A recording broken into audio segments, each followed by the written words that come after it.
Get strong.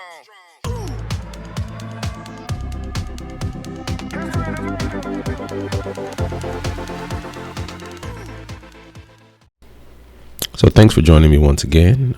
Definitely, if you haven't, go ahead and like and subscribe so that you can follow the channel and you can see, all of our misadventures. If you've been watching any of my other videos, you can go back and take a look. You know that my 75-gallon tank has been going through some changes.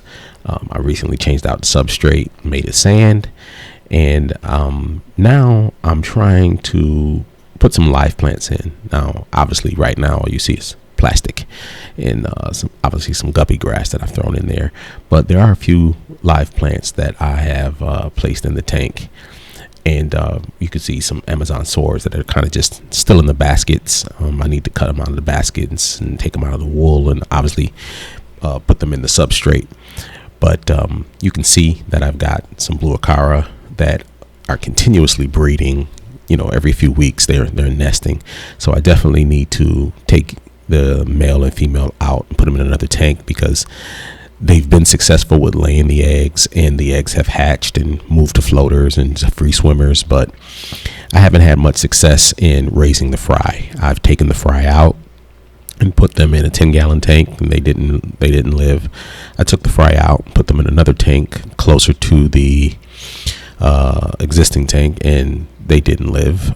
I was going to take the last batch and put them in a fry basket in the tank, and they were all eaten before I could even do that. So and I mean, they got eaten really fast, and I left the light on, but I guess the parents just could not fend off the rest of those guys. They were just darting in fast, as well as they some hard-head kids that they be having because they be wandering all over the tank. They don't really stay close to mom and dad like they should. They be going nuts trying to move them back and forth. But as you can see, the tank has definitely cleared up a lot since putting in the substrate. I had a real bad bout with the cloudiness from the substrate. Carib sea sand, it's pretty when it's done, but it takes a lot of work to get it to be a clear tank. I had to use a lot of filter floss for days. I still have filter floss on the tank, actually. I'm going to be taking that off and setting the filter up properly so that we have some good filtering. As you can see, they have bred again, and we have some wigglers, but I am not going to attempt to move them out or do anything like that. They'll probably just get eaten again. I'm going to wait until I can set them up in a tank, just the two of them, and see if they will raise the fry up to a size that they are survivable. So right now they will continue to lay eggs and hatch fry as much as they want, but I will be moving those guys out and getting them established in a tank by themselves and let them do what they do. It'd be interesting to see if they allow the fry to get to a good size where they can be on their own, in which case then I'll move them into a different tank, maybe the tank with my eel, and let them live their lives out there since they can't get it under control. But as you can see, they just keep digging pits and laying eggs on the rocks, laying eggs on the leaves, and they successful every single time. So they got this thing down. They got it down. I don't even know why she picks them up and drops them back in the same spot. I mean, yeah, but they got this thing down, and as you can see, they have a nice size group every time they do it. They just haven't. If I had been able to save every time they laid, I'd be overrun with blua acara fry, which is nuts to me. When I go to the pet store, I'm seeing them at so many different price points. When I drive further away, they get cheaper, but close to me, they are definitely still an expensive fish for as often as they breed. It's quite unnerving, the fact that these fish are running sometimes as much as $20 or more if they're of a decent size, and even really small, just past being a fry, are running $14, sometimes $10. Every now and then you'll see them for $6 or $7, and you're like, oh wow, what the heck is going on here? But for the most part, you're seeing them at $15 or more. So it'd be interesting to get a few more blue acara. I really do like them as a fish. I think a good group of them would be a nice dither fish in a tank with some South Americans. So we'll see if we can raise some up. So as you can see there's the tank, the full tank. Now the redhead tapajos that I have in there, I bought a group of 4 and I only got 3. They are doing pretty good as far as I can tell. They're getting along. There's a little bit of chasing, but nothing too bad, nothing that I can't live with. So I'm really happy with the fact that they are adjusting. A very slow growing fish. That's the only problem with those guys. I have them in here mostly because I want to grow them out so I can put them in the main tank. Now you can see I've added some more plants in here. I got some clippings. If you go back and look at the tour of Mike's home tanks, Mike contacted me and let me know that he had some clippings. So I went and picked up some clippings and got them planted, and I hope they sprout. Only problem I'm having is the fish are obviously, especially the redhead tapajos, they like the sand sift.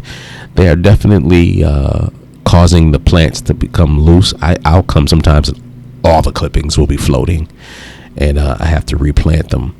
Now I've tried to put them along the back wall there, hoping that them being along the back wall, one, I would love for them to fill in back there and cover that back wall. That'd be awesome. And 2, I'm hoping that the rest of the tank being open to them to sift will cause them to leave that alone. But if not, what I'm going to do is reposition the rocks in a way where there's a little area for the plants to grow, but the rocks are in front and keeping them from sifting near the roots. So we'll try that, because right now every morning when I come down I got to replant. As well as I'm starting to have some browning happening on my Amazon sword, so I'm going to try some potassium and maybe even a little Seedchem flourish. I've read bad reviews and good reviews, so it'd be interesting to see if that stops the browning on my Amazons, especially after I take them out of the little plants that the little pots that they come in, and get them planted. But we'll see what the flourish does, if it causes some explosive growth, or if it at least takes away the browning that's starting to happen on my my swords. So we'll see. If not, then I'll be ordering from actually Co-op, getting some of the fish food that they have. I'm sorry, some of the plant food that they have, because I read some pretty good reviews about them. So, and there's a store that's about an hour or so away that actually sells it. So I may just reach out to see if they have some, and instead of ordering, I'll just drive up and grab some. But the fish are doing well, except for when the breeding happens. Then everybody's crammed into a corner while mom and dad defend, which I don't like to see. Actually, I hate to see fish all crammed into a corner because of the breeding. So I definitely will be getting those guys out of here as soon as possible. But I did buy some rainbows that are in my 20-gallon tank in the basement, and then of course we got those melon barbs and some koi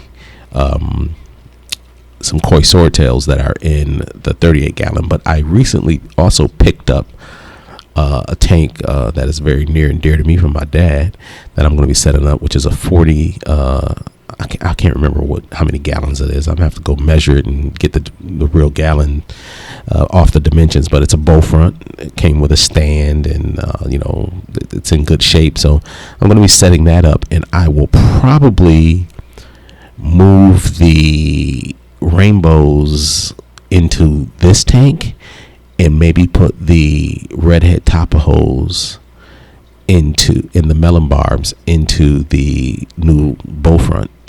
So I don't know. We got quite a few tanks, and we're doing some moving around, and that's the awesome thing about having extra tanks, or having multiple tanks. You can move fish around and make changes as you need to adjust what you're trying to do. I can't wait till those rainbows get a good size, because I think a tank full of rainbows is going to, in plants, look at that. These clippings are just floating all at the top of the tank. I got to replant all of that. But I think a tank full of rainbows and some other tetras and barbs in this 75 when it becomes a fully planted tank, it's going to look awesome. I can't wait to take some of the fake plants out, but I think it's going to look really good. I can't wait. Wish I could grow fish faster, but other than water changes and feeding, not a lot you can do there. But back to it.